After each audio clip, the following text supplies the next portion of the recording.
This is Business and Economy, designed to update you on the government policies and programs and their impact on the general economy. I am Ile Emeje. The National Assembly, in their plenary session before proceeding on recess, has passed several bills alongside some amendments, particularly on local content. One of the bills that attracted much interest on local content is a bill seeking the establishment of the Bitumen Development Commission in Nigeria. The Senate said that Nigeria's bitumen deposits, which are in high deposits in the southwestern part of this country, cutting across Ogun, Ondo, and Edo states, within the onshore part of the Dahomey Basin, are the second largest in the world, with estimated reserves ranging from 13 to 42 billion barrels, almost twice Nigeria's reserve. It added that, however, this huge natural endowment is yet to be fully exploited for the maximum benefit of the country, hence the need for the proposed legislation. The bill was read the third time and passed by the Senate on Wednesday before the recess, sequel to the presentation and consideration of a report of the Committee on Solid Minerals Development on the Bitumen Development Commission bill. According to the Senate, the passage of the bill became imperative because, despite the availability of this nature gift in the country, there is no robust and cogent legal and legislative framework in place to fully regulate bitumen development, exploration, and exploitation in the country. It said that the bill is a product of a well-researched effort geared towards enacting legislation that seeks to bring out an effective and efficient institutional blueprint for bitumen regulation in the country.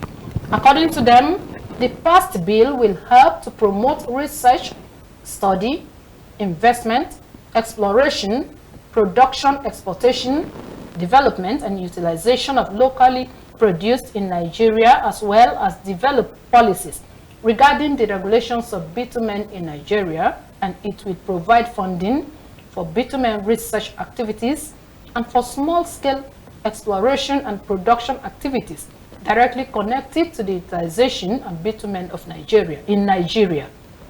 In his remarks, President of the Nigeria Senate, Senator Godswill Akpabio, commended the sponsor of the bill and the Senate Committee on Solid Minerals Development for the development-driven initiative. And so, on today's edition of your regular program, Business and Economy, economic analyst Dr. Akintunde Ogunsola will be my guest, joining me after the business news to take a look on the topic captioned Constitutional Amendments on Local Content Bill, whose interest. Stay with us. Addressing participants, including stakeholders and men and officers of the Nigeria Customs Service at the official flagging off of the guide in Abuja, Comptroller General of the Nigeria Customs, Mr. Bashir Adeni Adewale, disclosed that the objective of the book is, among others, to help officers maintain themselves and intentionally ensure good behavioral attributes of integrity in line with efforts for better services while highlighting significant performance. In 2023, we recorded 70% increase. In 2024, we recorded 92% increase in our revenue. We're making spectacular seizures all over, making Nigeria safer. But most importantly, we're also taking very, very seriously our responsibility in the trade facilitation ecosystem. Nothing gladdens me more than the fact that the whole world is taking note of the advances that we are making, the impact that the initiatives, our trade facilitation initiatives, is making in the system. While pledging more commitment of the service to the renewed hope agenda of the present administration, the Comptroller General of the Nigeria Customs expressed appreciation to President Bola Ahmed Tinubu for identifying and rewarding hard work. Very recently, we launched a corporate social responsibility program to show Nigerians that we are indeed alive to our responsibilities, especially in the areas where we perform our operations. We therefore decided to identify critical areas of President Bola Ahmed Tinubu's social investment agenda And we identify some key pillars: education, health, creative economy, access to water, and all that. And we made investments in this area to show our responsibility that we do care. In a goodwill message, some of the special guests expressed optimism that the Bashir Adeni Adewale-led customs is on the right path of economic buoyancy, considering various reforms on trade facilitation and capacity building initiatives. Apparently, we have leaders who can see, and they made him CG. And the world can also see, they made him the chairman of. And like I've had cause to say, it's important to work in such a way that when you're given an appointment, it's not a table. The WCO really didn't have much of a choice. Earlier, in a welcome address, National Public Relations Officer of the Service, Assistant Comptroller General of the Customs, Mr. Abdullahi Maiwada, acknowledged that the launch is a deliberate effort of the service to solving challenges. The Reputation Management Guide is a practical framework crafted not only to improve public perception, but to embed a culture of accountability, civility, and professionalism at all levels of the service. It clearly outlines what is expected of us, not just in the field, but also in how we speak, interact, and respond to public, our partners, and to each other. They further emphasized that the guideline aligns with the World Customs Organization to empowering men and officers of the custom in enhancing a positive image. Imeje, ASO Television News. Welcome. Economic analyst Dr. Akintunde Ogunsola is my guest and is right here in the studio with me to increase our understanding on local content bill by the National Assembly and its relevance to us as Nigerians. Doctor, you are welcome to the program. Thank you for having me. It's a pleasure to be here again. Right.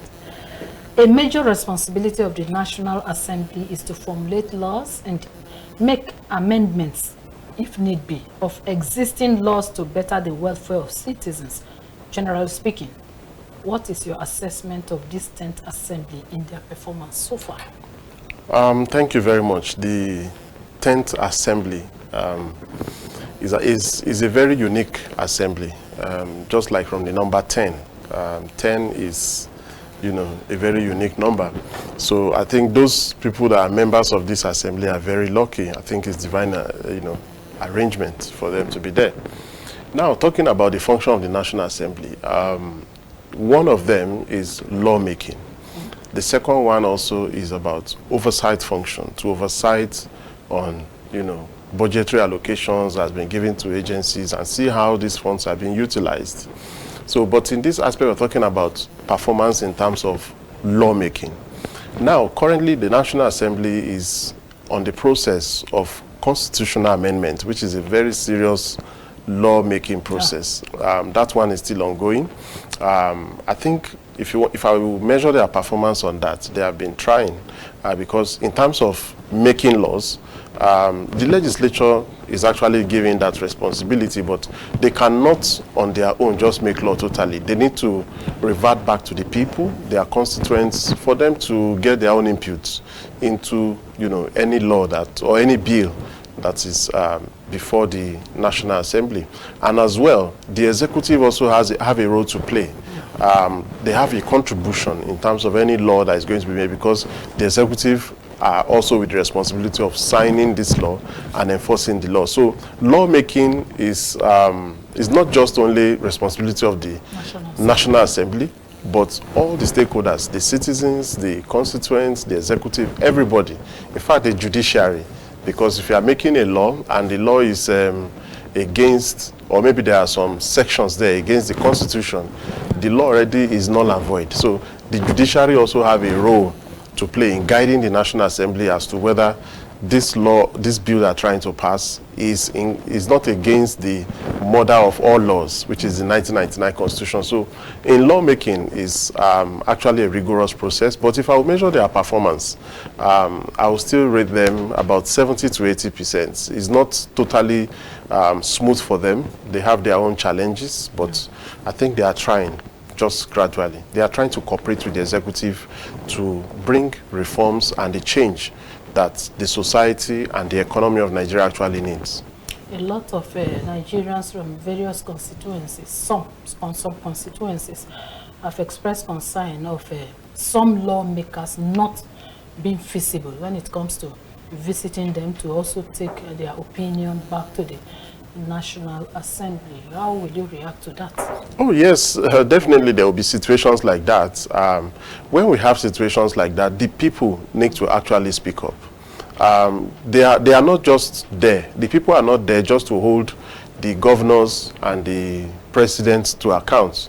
They should also hold their representatives, not just the senators, the House of Assembly members, the House of Rep members. They should also hold them to account as to how well they have represented their interests, because they voted them to go and represent their interests. So the man cannot get there and be doing his own personal interest and abandon the interests of those that actually put him in that office.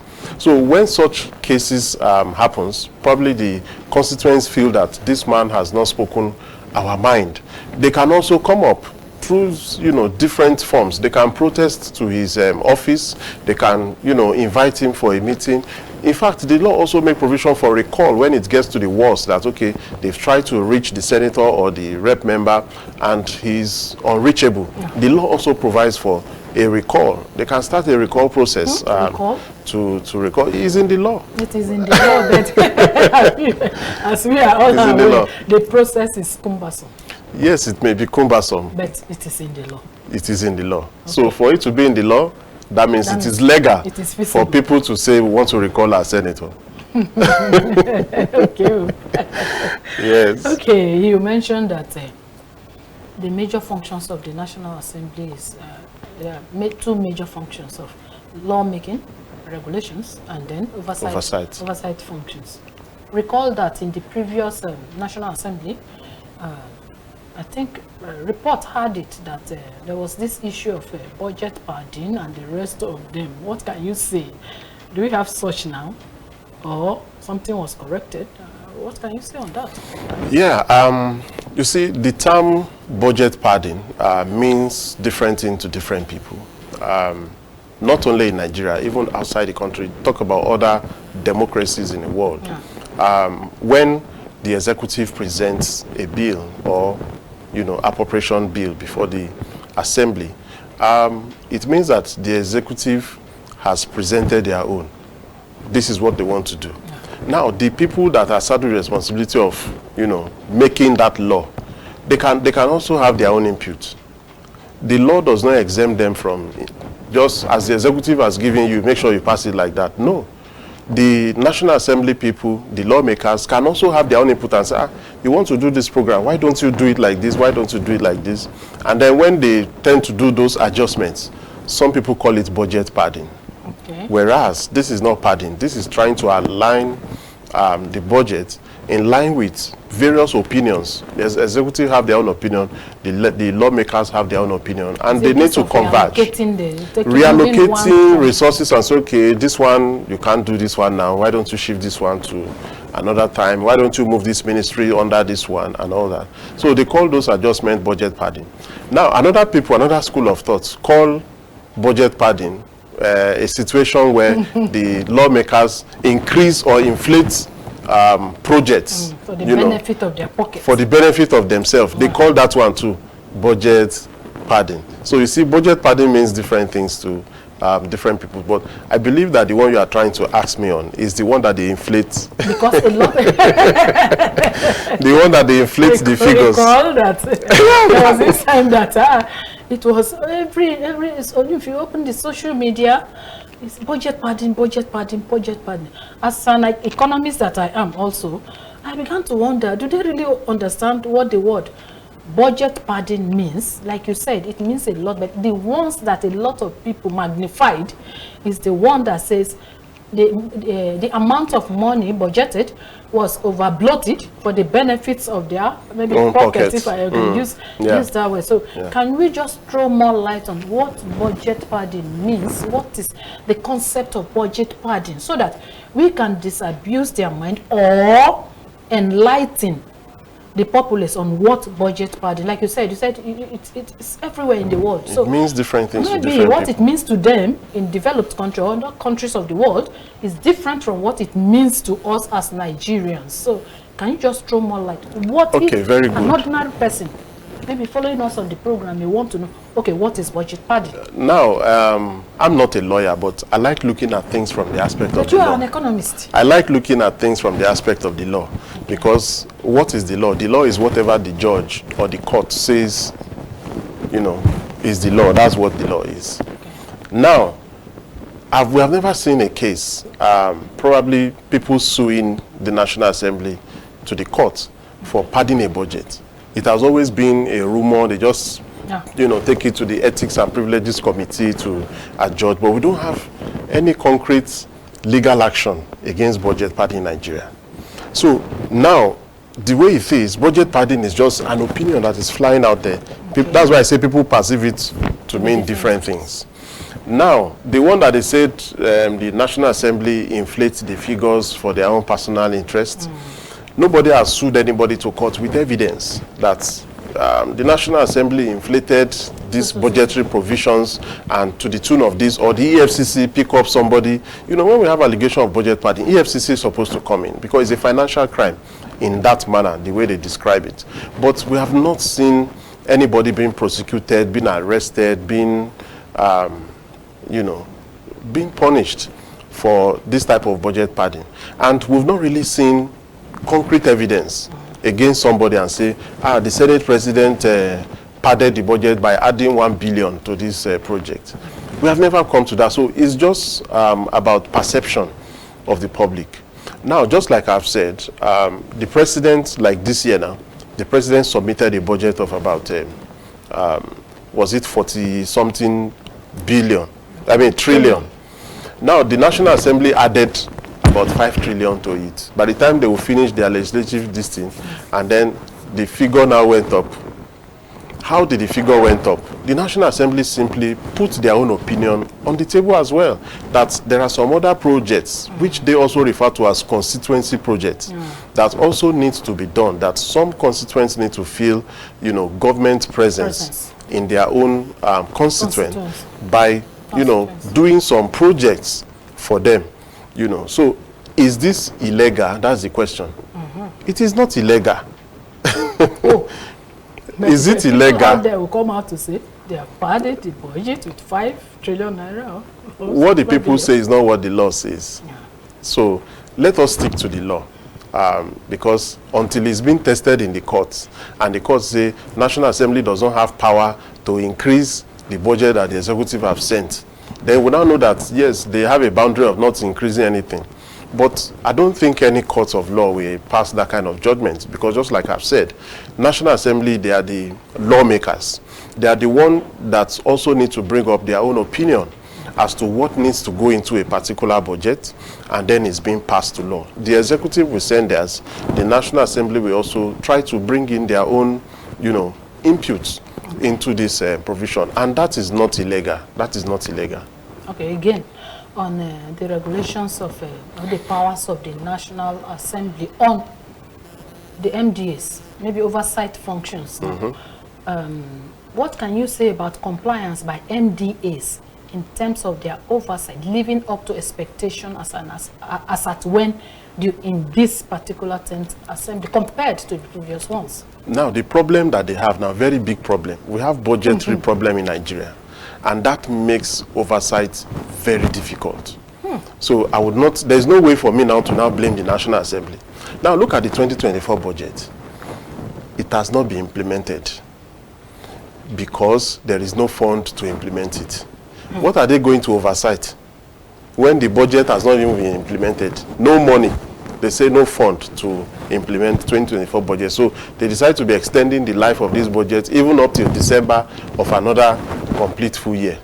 So what will they go? The oversight function is to go and check that, okay, we allocated 1 billion to you for a project. How have you spent it? Have you gotten the money? And then when they go, they say, this money has not even come. So oversight function is already having a problem. So the problem we need to tackle now is how Nigeria's revenue is going to increase, which I can see that the executive arm of governments are working towards it with this tax reforms bill. How revenue can improve so that this revenue can now be used to finance the budget so that we don't go borrowing all the time. So the oversight function now needs to focus on the borrowings. The monies that they approve for the executive, you know, as for them to borrow from IMF, World Bank, and Chinese loan and all that, how are they utilized? They need to carry out serious oversight function, and we have not seen any oversight on those ones. In fact, the monies that were borrowed last year, we've not seen any oversight reports on those projects. Coming to that, because a lot of people, when you say no money, there's no money in the country or the revenue base is low, people will tend to ask this question that, you say there's no money and we are borrowing and borrowing and borrowing. What are we borrowing for? What are we borrowing the money for? If there's no money, what have we used it for? What have we invested the money for? That's why I said the oversight function has not given us any report as to the utilization of all the borrowings that the National, because it's the National Assembly that approves this borrowing for the executive. They also have that power, constitutional power, to oversight how these funds are being used. So instead of us listening to the executive telling us that the money that was borrowed is used for capital project, let the oversight, the National Assembly people, let them confirm it to us by giving us their oversight report. We have gone to Ministry of Transport. We have seen the project that they have done. We have gone to Ministry of Power. This is the report of our oversight. They have done it, or they have not done it, or they have spent. We have not seen such reports. So National Assembly are not carrying out their oversight function adequately the way they're supposed to do Meanwhile, some citizens have expressed disappointment on the National Assembly for passing some bills into an act, especially on the much debated tax reforms, saying it's not the right time for such. What's your opinion? You made reference to it. Yeah. The tax reform bill and how it's going to help us to improve our revenue base, if not any other thing. What would be your opinion on that? Well, there is no particular... Not the right time for we cannot say it's not the right time, just blanket open like that. There are some provisions in that bill or in that law now that we can say it is not yet time. Specifically, which is the increase of the VAT. The sharing formula that, you know, was very controversial, was debated, you know, generated a lot of arguments and all that. Yes, we have come to agreement that, okay, let us suspend some of these provisions for now. But we cannot say it is not yet time for Nigeria to reform its tax laws, because these tax laws are actually outdated. Okay. So it is time, in fact, it's long overdue for us to reform our tax administration in Nigeria, long overdue. But there are some particular provisions that we can say, okay, let us suspend this session, this part. Okay. So it is time for us to reform. The laws are outdated as far back as 1959. You know, the Company Income Tax Act was as far back as 2004. We are in 2025. The rates have changed, economic indices have changed. Yeah. So it is time for us to, in fact, reform is a continuous thing. And that's why we saw that before this Nigerian Tax Administration, this NTA, Nigerian Tax Administration Act came out, we have been using finance bills, Finance Act, to do reforms. So now we are saying, instead of this continuous Finance Act every year, let us reform everything and put it in one compendium of law. So it is time. So but for some, it is not yet time. Can we now be right to say that the tax reform bill signed by the authorities that has become an act? Can we say that the government is in the right direction of good governance? Yes, the government actually, they are in the right direction for good governance. Now, we saw just, we saw a little result. We have not even started implementing. FIRS has generated additional 40% to what they used to generate. We have not started implementing the law. the law is effective from 2026. Even the Nigerian and Customs revenue has increased. So I think you have asked me that question before, that what happened, what difference, what actually happened. And I said people have begun to comply, you know, voluntary compliance to the law, because they are already seeing that from 2026 there will be no more hiding place. So they feel that it is better we just start complying now, let's adjust it. And those things have brought about the increase in revenue generation. Again, on this local content bill, recently the National Assembly, before embarking on their recess, made a lot of amendments, and most relevant is the bill on the local content. To an ordinary man, what is the bill all about?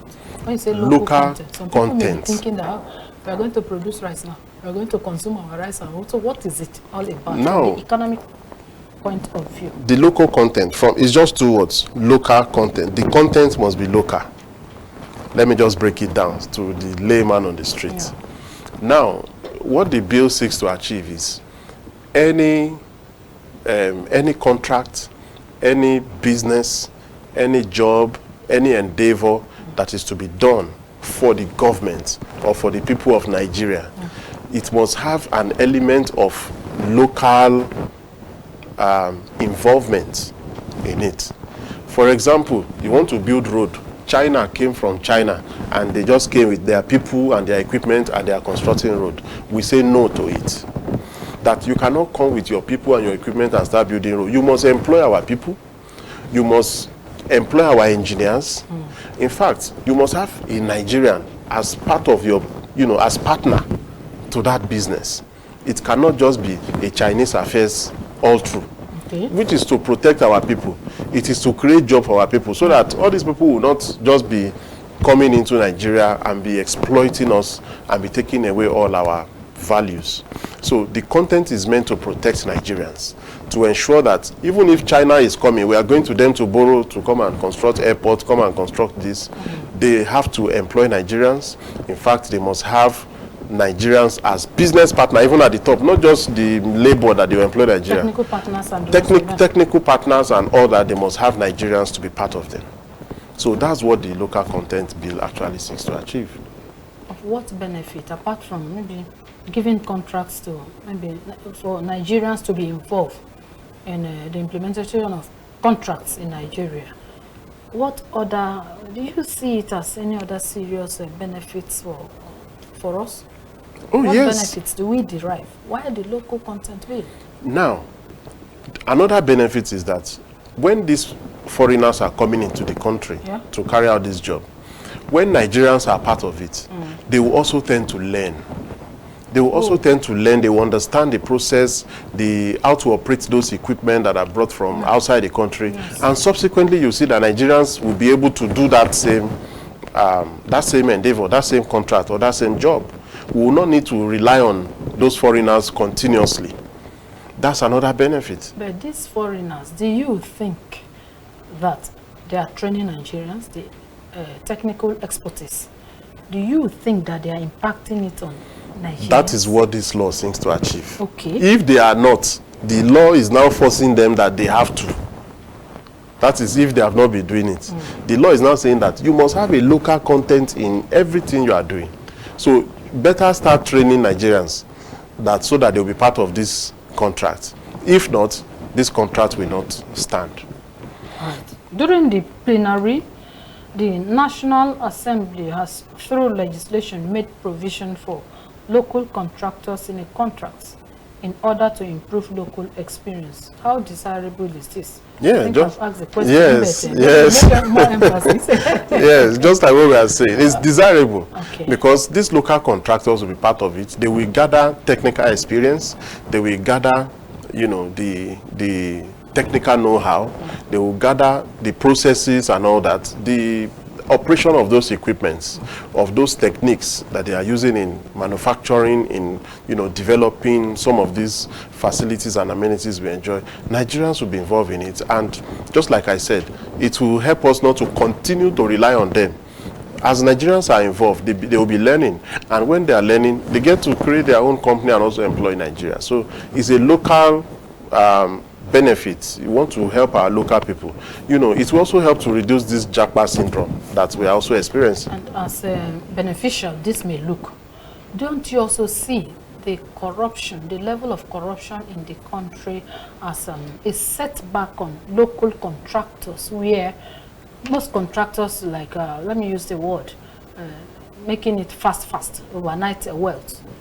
Do you also not see this content as being, the setback of this content not being able to realize it because of corruption?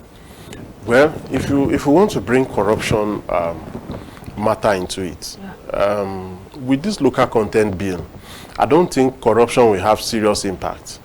Now, this is law, and they have to comply.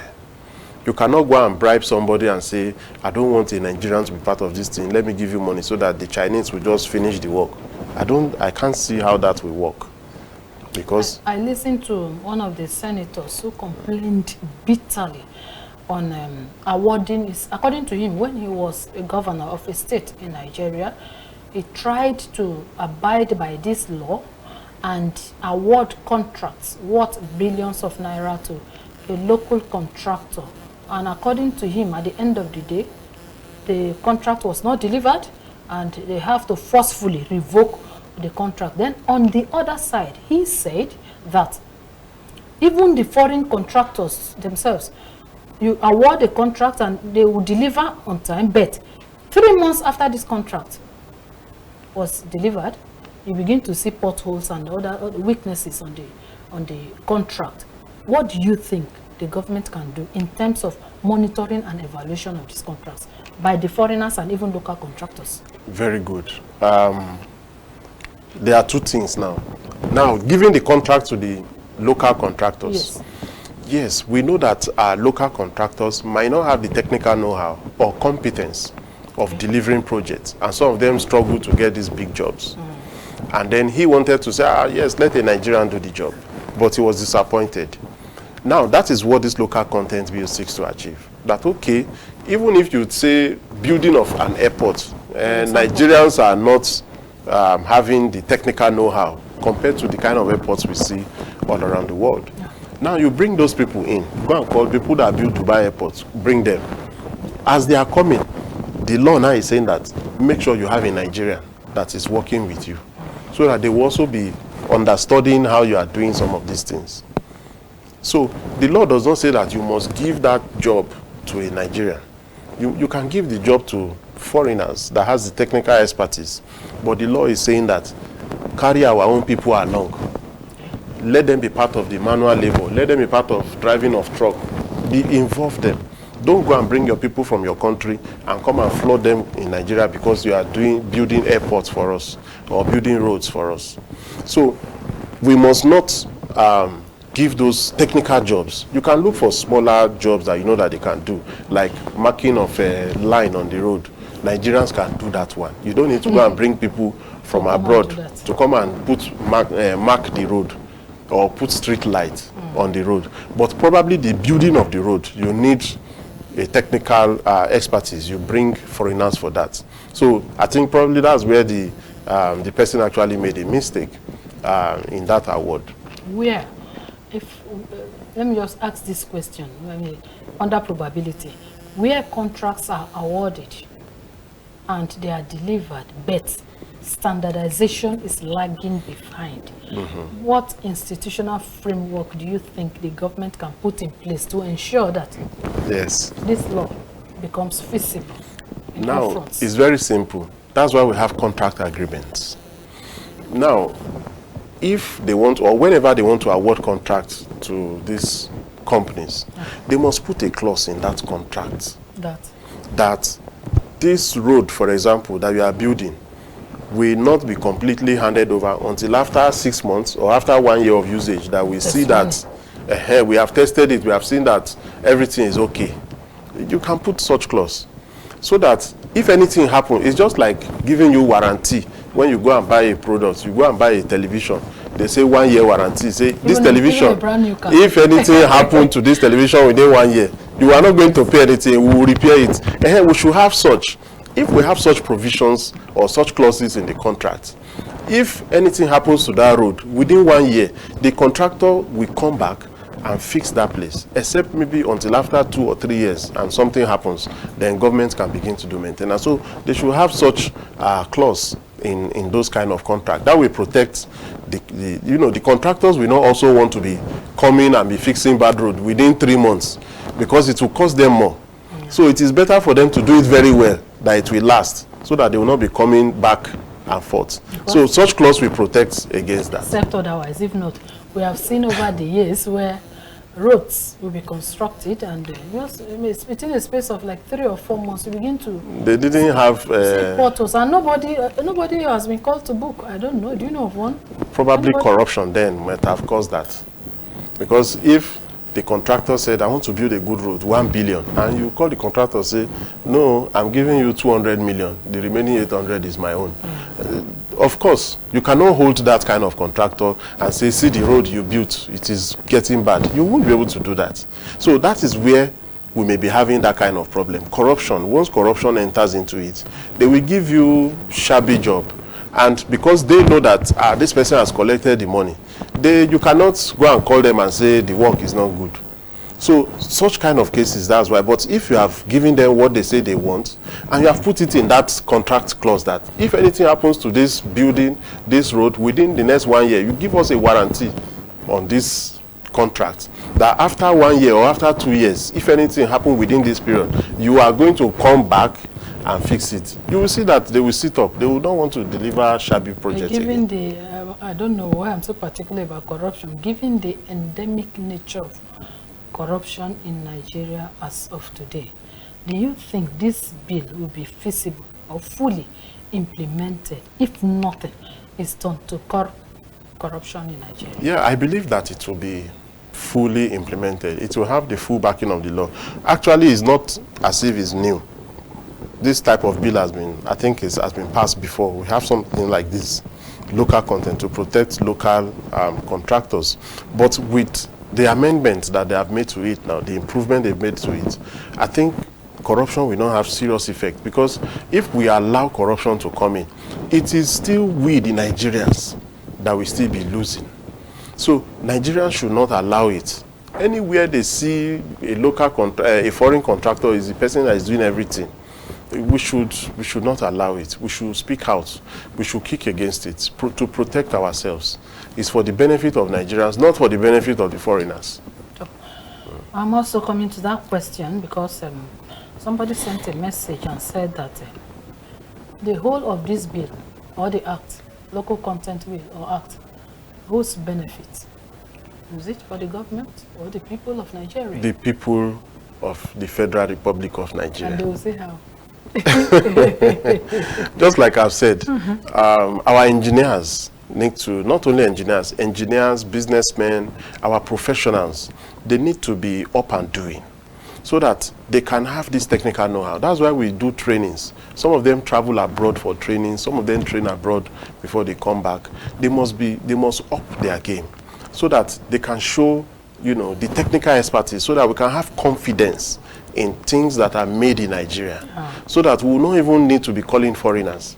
So if Nigerians are not upping their game, that's where we will now start doubting and say, are you sure if I give this Nigerian, he will not disappoint? He will go and do fake something and all that. It will not last. So let's go and call Americans to come and do it.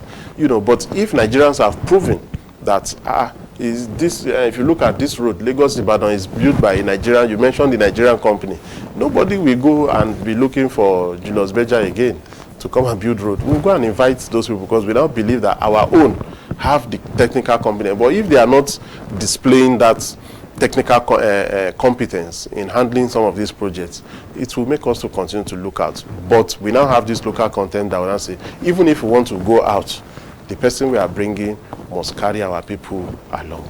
Okay. Now, many experts, including you now, you are confirming that the local content bill or act is of benefit to Nigerians and it will improve the economy no matter what. However, given the quantum of mineral resources across the country, what is your advice to the government on how to maximize them by way of value addition and convertible use? Yes, we have actually, at several forums, talked about how government can look into the Ministry of, mines, for our natural resources, to be fully captured as sources of revenue for the country. As we speak, Ministry of Mines, is not a revenue generating ministry like the Ministry of Petroleum and Gas.